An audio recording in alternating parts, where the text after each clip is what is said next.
இத்தனை நாளாக oral exam return எக்ஸாமெல்லாம் இருந்துச்சு.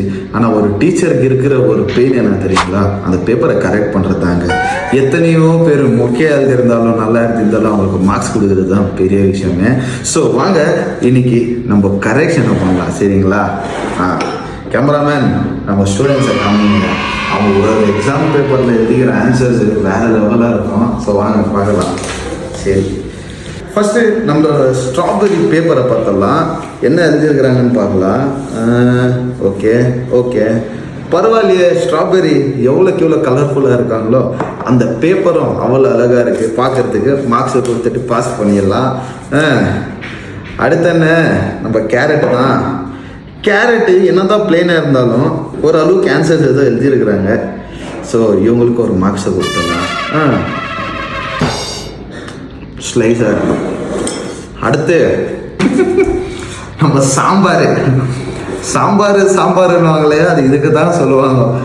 கொஸ்டினே ஆன்சர் எழுதி வச்சுக்கிறாங்கன்னா நம்புறீங்களா? நீ ஒரு கூட்டுருவடா, என்ன பண்ணுறது, இருந்தாலும் பசங்க ஆச்சே, பாஸ் பண்ணி விட்டுறலாம்.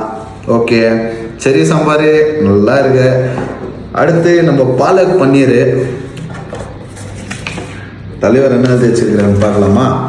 பாலக் பன்னீரை பார்த்தீங்கன்னா நல்லா ஓவர்லோடாக தான் எழுதி வச்சிருக்கிறாரு. என்ன ஒன்று, 2 மார்க்ஸ்க்கு ஆன்சருக்கு 5 மார்க்ஸ் 6 மார்க்ஸ் ஆகிற மாதிரி பெரிய பேராகவே எழுதி விட்டுருக்கிறாரு. ஏகப்பட்ட கொஷின் ஸ்கிப் வேறு பண்ணியிருக்கிறாரு.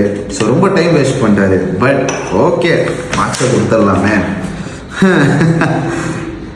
அடுத்து நம்ம பிளெயின் ரைஸ் சும்மா வச்சாங்க பேர். பிளெயின் ரைஸ் மட்டும் இல்லை, அவரோட பேப்பரும் செம்ம பிளாங்காக இருக்குது. ஒன்றுமே இல்லை இந்த பேப்பரில்.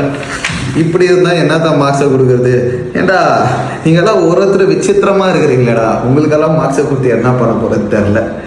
ஓகே ஃப்ரெண்ட்ஸ், இந்த மாதிரி பசங்க ஸ்டூடெண்ட்ஸ் ஏகப்பட்ட பேர் இருக்கிறாங்க.